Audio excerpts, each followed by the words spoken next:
Hi class, the first thing that we are going to talk about in this video is Kitty Genovese. She was murdered in New York City in 1964 when she was on her way home from work late at night. And it made the news. Partly what they reported in the news was fake. But it made the news because they reported at the time that 38 neighbors turned on their lights when they heard her being attacked outside the apartment building, but that no one called the cops until after she was dead.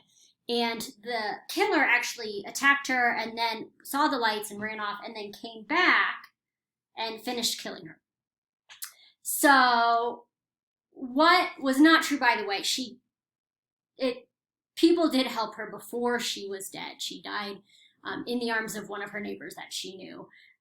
But it is generally true that all 38 people did not call the cops and no one came out to stop the attack. So this is one of the famous examples of the bystander effect, where bystanders do not help someone in need. And there are 4 reasons why you tend to see the bystander effect. One is cultural norms. For example, you are less likely to see it in Latin American countries that have that sense of simpatico, or smaller towns, you see it less than bigger cities. So New York City, large town where people tend to have the culture of staying to yourself. Another aspect is you don't identify it as an emergency. If it's not an emergency, you're not going to stop. So for example, with the Kitty Genovese case, several people thought that it was just a drunk couple fighting after the bar had closed. They didn't realize it was a woman being killed. Another example for this, some research that was done by Bibb, Latané, and Roden. They had a woman who gave 120 guys a survey to fill out, a questionnaire, and she said, "Oh, I'll be in the other room. I'll come back when you're done." She'd go to the other room, and then they staged an accident. She staged an accident in that room, so it sounded like she fell off a chair and hurt her foot. And what they wanted to see was who went to check on her to see if she was hurt. If the guy was alone in the room filling out the survey, then 70% of them would go to check out what had happened to see if she was okay. But if there were other people in the room filling out the survey too, it went down to 20%. So that is, and a part of it is with this emergency, they look around and be like, okay, they're not reacting. I guess it's not a big deal. I guess nothing's going on. I don't need to go as well. This also connects with the diffusion of responsibility. So diffusion of responsibility is the awareness of other witnesses. It diffuses the responsibility felt by any one person. The more people that are around, the less likely you are to help out. And so an experiment done by Darley and Latané looked at this bystander effect, where they had people in different rooms, participants were in different rooms, but they could communicate over a microphone and earphones. So I think they were told it was an experiment in communication where you don't have nonverbal cues, so you couldn't see them, but you could hear them. So they were talking to each other through these microphones, and then one of the participants was really a Confederate, and they faked an epileptic seizure. If the real participant thought they were the only one who could hear that, they were significantly more likely to help. There was a negative correlation between how many people heard and the number of people who helped. And then distraction and hurry matter as well. So this research was done by Darley, Batson at Princeton Theological Seminary. And so they took 3 groups of students. So this is a seminary. These students were going to be preachers after they graduated. And they told them to write, I think your book describes it as a speech. It was a sermon, like write a sermon on the Good Samaritan, which the Good Samaritan is a parable about a man who gets beaten and left on the side of the road, and several people, like a priest, a rich person, they walk by and they just like don't help him as he's lying there potentially dying at the side of the road. And then it's a Samaritan who, in that context, was someone who was part of a group that the person telling this parable did not like. That was the person who stopped and helped him. So it's like, people you look down on could be the ones that help you. You should always try to help other people. So that's the point of the Good Samaritan. So they had to write a sermon on the Good Samaritan in one room and then record it in another room. And there were 3 conditions. For all of the conditions, though, as they walked to that second room to record their sermon, they would see a guy slumped in the doorway with his eyes closed, obviously in need of help. A third of the time, they were told that they had time to spare to get to the other room. A third of the time, they were told they would just make it on time. They'd be okay, just barely. And then a third of the time, they were told, you're running late, you've got to hurry. If they thought they had plenty of time, 50% of them stopped to help the guy who was slumped in the doorway, which was the same as the group that was told that they were just going to make it, that they would have just the right amount of time. 50% of them still stopped to help. For the group that thought they were running behind, the group that thought that they were going to be late, only 10% stopped to help the guy that was slumped in the doorway. So, I mean, 50% for the other group is not so amazing, especially for preachers that are about to give a sermon on the Good Samaritan, but a whole lot better than 10%. This is that distraction hurry. If you are distracted, if you're in a hurry, you're less likely to perceive it as something that is an emergency. You're not going to help. So overall, these are creating that bystander effect. And so you have an official definition. Bystander effect is the awareness of other witnesses. It diffuses the responsibility felt by, that's the definition for diffusion of responsibility I'm reading off of here. Bystander effect is the mere presence of another bystander tends to inhibit action. So having those other people around caused them to not want to help. If you are in a hurry, you're not going to help. If you don't think it's an emergency, you're not going to help. And if your culture says, stay to yourself, you're not going to help. Now, I'm going to explain research for you, and I want you to guess how it worked out. This research was done by Pilyavin, and what they did is it was done 103 times on the subway in New York City. And they had an accomplice who staggered and collapsed on the subway train.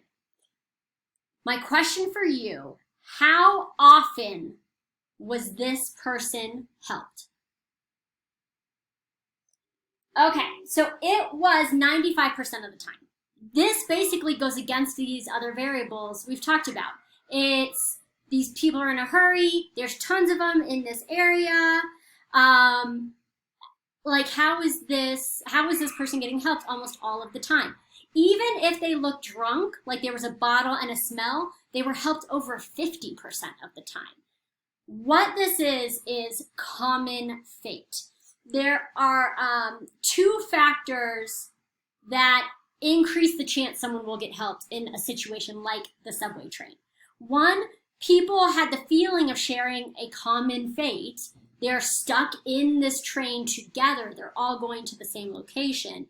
And also, it's the face-to-face situation with the victim. You can't escape. It's not like you can keep walking. You're stuck on the train until the next stop. So those factors are sort of go against these others. There are ways to help eliminate this. If the person can't really escape what's happening, they're more likely to help. The next concept we're going to talk about is pluralistic ignorance and display rules. Display rules are how and when we're supposed to display emotions. So these are going to be culturally based. If you're angry at your parent, are you allowed to raise your voice to them, or must you always act respectful? If you're sad, how do you show you're sad? Those are display rules.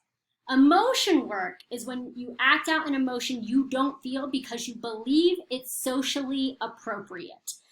So you are conforming to the display rules that you think you are supposed to have in order to make sure the social interaction works better. For example, what's an example? Like I am very afraid of the dentist. I have an irrational fear of the dentist. So when I am sitting in the dentist's office, I am freaked out inside. But you wouldn't see that from my face. I'm not going to be acting very anxious. I'm not going to be pacing and crying because I'm scared of the dentist. I'm using emotion work. I'm going to sit there quietly. I'm going to look calm because that's what you're supposed to do in the dentist's waiting room. That is emotion work. Now, this emotion work, one problem that can come with it is pluralistic ignorance. It's the collective belief in a false norm created by the ambiguous behavior of others. If everyone is faking how they feel, then no one knows how everyone else actually feels and how they're supposed to feel. So everyone can be thinking and acting the wrong way because no one's being honest. One example of this, like in class, if the professor says, is anyone confused? Does anyone else need another example? Or something like that. You're going to look around, and if everyone else looks like they get it, you don't want to be the one person to be like, I don't understand, I need more help. You're just going to pretend you get it, that you understand, because that's what you assume everyone else thinks. When in reality, probably no one understands it. So that is pluralistic ignorance. For compliance, identification and internalization, these are different levels of conformity. How deeply you conform, how deeply you believe in what you are doing that matches other people. Compliance is the behavior of a person who is motivated by a desire to gain a reward or avoid a punishment. So you are conforming because you don't want to get in trouble or you want to be rewarded in some way. This one only lasts as long as the promise of the reward or the threat of the punishment. So this is the least enduring out of all of these levels and has the least effect on the individual because the behavior changes back as soon as the reward or punishment is gone. For identification, this is brought about by an individual's desire to be like the group or a role model they admire. This differs from compliance in that you actually do come to believe in the opinions and the values that you adopt, but not very strongly. This is, for example, if you copy something that someone you follow on social media does. You respect them, you like them, so you're going to copy what they do. In one experiment that was done with this by Cohen and Prinstein, what they found was that they put high schoolers in an online chat about whether they would use marijuana at a party. Some thought that they were talking to two popular kids from the school, and some people thought they were just talking to average kids from their school. In both groups, the kids they were talking to said that they would be okay smoking at a party. The students who thought they were talking to the popular kids were more likely to also say they would smoke, to conform to that opinion of the popular kids. And that opinion lasted even when they were asked about it again in private later on. If they thought they were just talking to average kids, they were not as likely to say that they would smoke. They weren't going to conform to just an average person. This type, identification, is going to last only as long as that model, the person you're conforming to, is important to you. Even if they're not nearby, if you still respect them, if you still like them, you'll still conform to that behavior, that opinion that they have. It will continue as long as the model holds the same belief. If the model changes their belief, you will probably change yours as well. And it lasts only as long as the beliefs aren't challenged by counter opinions that seem more convincing. So this is more long-lasting than compliance, but not quite as much as internalization. Internalization is when you actually internalize the value, the action, the belief. The motivation for this is the desire to be right, to hold the right opinions. And once you've internalized that belief, you've made it your own, it becomes independent of its source. It becomes independent of the model.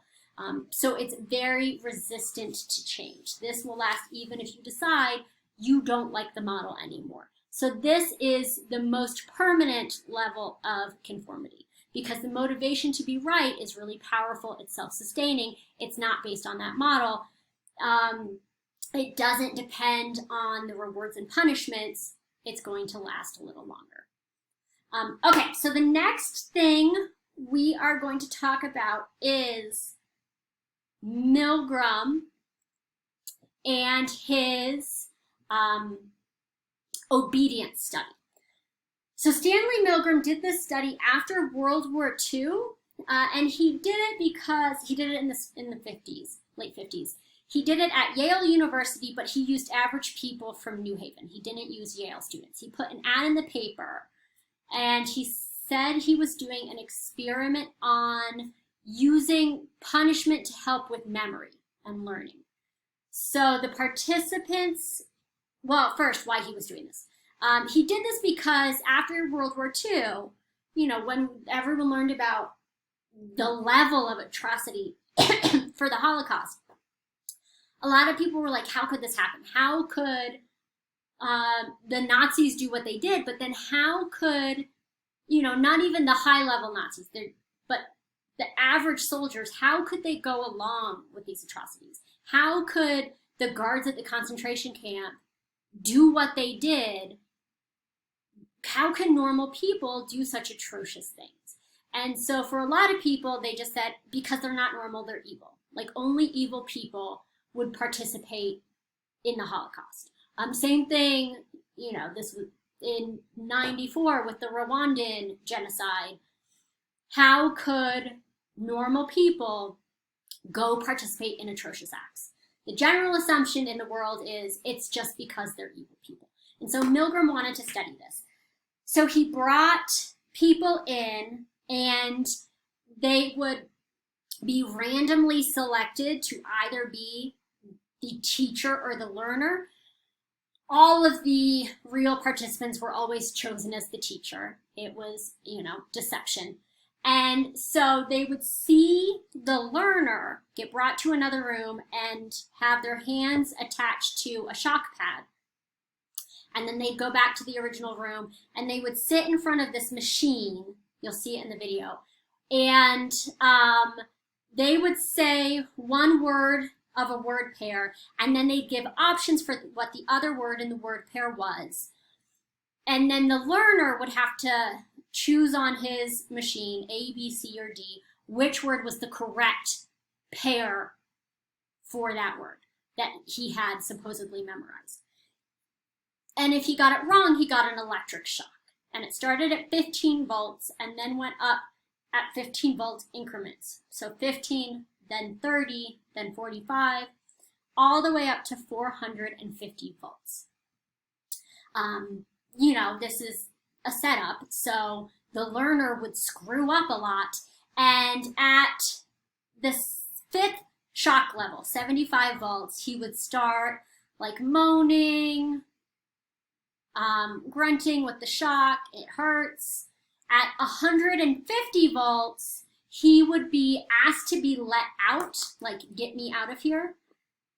At 180 volts, he would cry out that he couldn't stand the pain anymore, start complaining about his heart. And then if it was still going at 300 volts, it would be silent. He would stop responding, stop choosing a selection, just nothing in the other room. So I'm going to ask you a question that Milgram asked 40 psychiatrists before he did this. At what level do you think most people would stop participating in this experiment? At what level would you stop participating in this experiment? And finally, what percentage of people do you think would go all the way to 450 volts?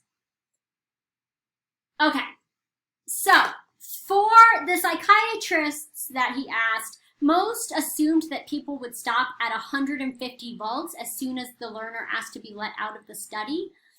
They thought that only 4% would go all the way to 300 volts, and that less than 1% would go to 450 volts. However, what they actually found was that out of the, oh gosh, how many people was it? It was 40 people in his original study. 5 people stopped at 300 volts. Those were the first people who stopped. And then 2/3 of them, 67%, went all the way to 450 volts. So the majority of the participants were willing to shock someone who wasn't even responding, who, as far as they knew, was passed out. And what this is obedience. Obedience is when you comply with the demand of an authority figure. So in this case, the authority figure was the Yale researcher in the lab coat who was in the room with them. And as this would go on, he'd say, it's important that you continue. We need the experiment to go on. You need to keep going. That pressure from that authority figure, that Yale researcher, was what it took to get them to obey, to potentially do permanent damage to someone just because the researcher told them to. So there's lots of examples of this in the real world. Again, the Holocaust with the Nazis. In Rwanda, that genocide there was almost 1 million people killed in 100 days. So on average, about 10,000 people a day in a country that had 8 million people and was only the size of Rhode Island. It's a lot of people. And the Rwandan genocide was mostly people being killed by machetes, by local militia, basically their neighbors, and most of the killings took place in churches where people had gone to seek refuge when the genocide started. So it's horrific. It's neighbors killing each other with machetes. And the Rwandans who did this are not just naturally evil people. But when the authority figures, the leaders of the country, said, you have to go kill the Tutsis, that's what they did. They followed their leaders. Other examples, Abu Ghraib, with the torture of Iraqi prisoners by American service members. That was, a couple of leaders on the night shift who said, we're going to go do this. And it took a long time. It took several months of torture before a service member was willing to say, no, this isn't good, and to turn in the people who were committing the torture and to show people the pictures of what had happened there. So there are 3 differences with Milgram. 1, everyone freely consented to be in the study, so participants assumed that the learner had consented to, that the learner had agreed to be a part of this, so it wasn't like the person had been forced against their will to participate, so that made them continue. Another part is, in this experiment versus real life situations, they faced the demands of the experimenter alone. It was just the participant and the researcher in the room. If they changed it up, if they had 2 fellow teachers, participants, who said, no, I'm stopping, then the obedience rate dropped to 10%. And then another factor, again, is that Yale researcher, having that authority figure. We think of psychology professors as, responsible people. If you participate in a study at McDaniel, you don't think that they're going to ask you to kill someone in the study. And so if they change that up, so for example, if instead of it being in the psychology department at Yale, if it was in an office suite in Bridgeport, then obedience dropped to only 48%.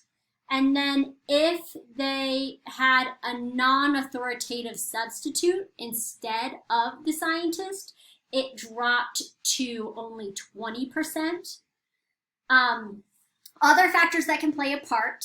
One is physical proximity to the authority figure. When they just had the researcher call on the phone to say you have to continue instead of being in the room, then obedience dropped down to 25%. Or they would cheat, press a lower voltage, or just pretend to press it. And then finally, another factor is the physical proximity to the learner, how close they were to the person they were shocking.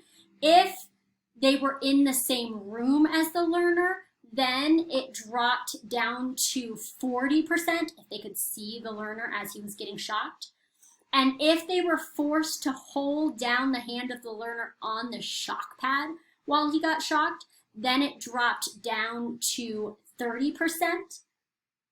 And final thing, and we will be done with this, in research that was done in the Netherlands by Muse and Rajmakers, what they found was that in their experiment, they had people who had to say increasingly negative things about someone that they were told would affect whether they got a job they were applying for, whether they got a job in the future. In their experiment, 90% of the participants were willing to say the things because they wouldn't be there to witness the damage. So the other part is, are you going to have to actually see the suffering you're inflicting, or do you get to do it from far away? And so, for example, like drone operators in the military, if they are operating a drone that is then going to potentially kill somebody, they don't have to see it. They're not there on the ground watching the person die. They're in a totally different country. It makes it easier to obey the command of their commanding officer because they get to separate themselves from that. So that is obedience. Before we end it though, I'm going to show you a video of Milgram so you can see how these people responded while they were participating in the study. So watch that now. In a unique period from the early 60s to the early 70s, a group of social scientists conducted a series of experiments examining the nature of human behavior and its relationship to social conventions and situations. In this setting, I allow things to be done to me that I wouldn't allow in any other context. The dentist is about to put an electric drill into my mouth. In this setting, I willingly expose my throat to a man with a razor blade. Stanley Milgram, one of the most influential social psychologists of the time, was particularly fascinated with the dangers of group behavior and blind obedience to authority. What is there in human nature that allows an individual to act without any restraints whatsoever, so that he can act inhumanely, harshly, severely, and in no way limited by feelings of compassion or conscience? These are questions. But he might be dead in there. The experiment requires that you continue teaching. 330 volts. The experiments that Milgram and others conducted were controversial, and for ethical reasons may never be conducted again. Yet the results of those experiments remain groundbreaking, profoundly revealing about the tensions between the individual and society, and increasingly relevant to contemporary life.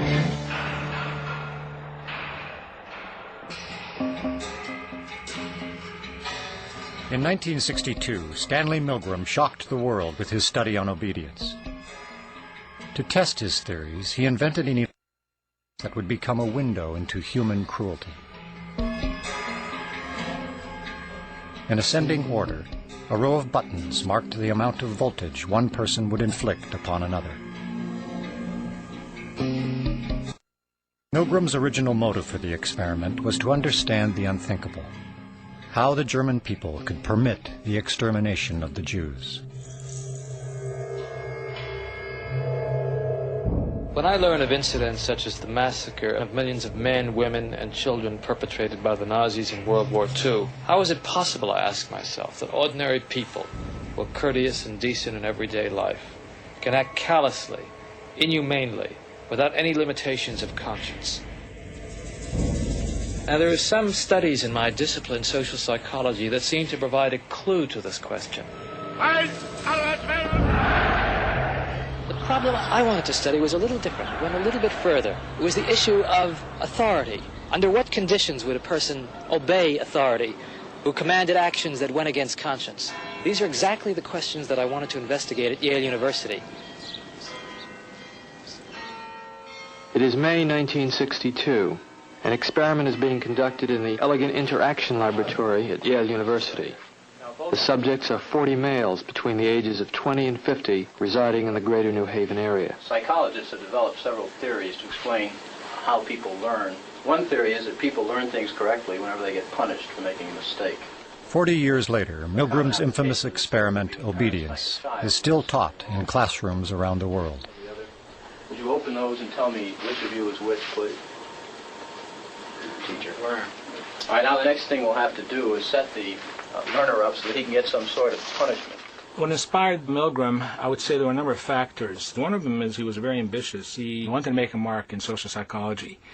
And he wanted, as he wrote to one friend, he wanted to come up with the boldest experiment that he could think of. Would you roll up your right sleeve, please? This electrode is connected to the shock generator in the next room. And this electrode paste is to provide a good contact to avoid any blister or burn. Do you have any questions now before we go into the next room? About 2 years ago, I was in the Veterans Hospital in West Haven. And while there, they detected a heart condition. There's nothing serious, but as long as I'm having these shocks, how strong are they? How dangerous are they? Well, no, although they may be painful, they're not dangerous. Anything else? No, that's all. All right, teacher, would you take the test and be seated in front of the shock generator, please, in the next room? But the experiment was rigged. The victim was an accomplice of the experiment. The victim, according to plan, provided many wrong answers. His verbal responses were standardized on tape, and each protest was coordinated to a particular voltage level on the shock generator. Now, as teacher, you were seated in front of this impressive-looking instrument, the shock generator. Its essential feature is a line of switches that goes from 15 volts to 450 volts, and a set of verbal designations that goes from slight shock to moderate shock, strong shock, very strong shock, intense shock, extreme intensity shock, and finally XXX, danger severe shock. Your job, the experimenter explains to you, is a word pair test. If he gets each answer correctly, fine, you move on to the next pair. But if he makes a mistake, you are instructed to give him an electric shock, starting with 15 volts, and you increase the shock one step on each error. Incorrect. You'll now get a shock of 105. Hard hit. Just how far can you go in this thing? As far as is necessary. What do you mean, as far as is necessary? Milgram was very much aware that obedience is a necessary ingredient for society to function. But he focused on the darker side of obedience. Incorrect. 150 volts. Sad face. Wait a minute. That's all. Get me out of here. I told you I had heart trouble. My heart's starting to bother me now. It's absolutely essential that you continue. You got no other choice, teacher. Oh, I have a lot of choices. My number one choice is that I wouldn't go on if I thought he was being harmed. Now, this man makes disobedience seem a very rational and simple deed. Now, other subjects respond quite differently to the experimenter's authority. Wrong. It's hair. 75 volts, Jim. You don't know.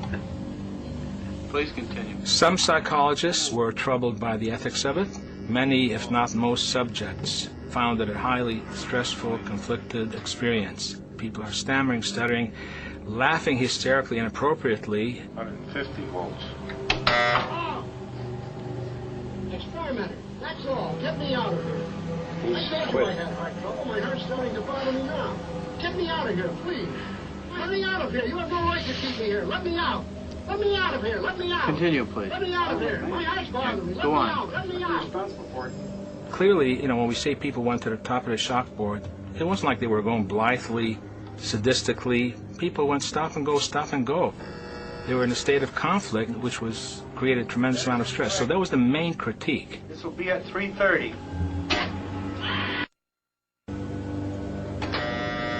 As his voice began to show increasing frustration, so did I. And I was really in a state of real conflict and agitation. One of Stanley Milgram's basic contributions was that you don't ask people what they would do given this hypothetical situation. You put them in the situation. Wrong. I want the 180 volts. Please continue, teacher. 180 volts. I can't stand the pain. Let me out of here. Can't stand it. I'm not going to kill that man there.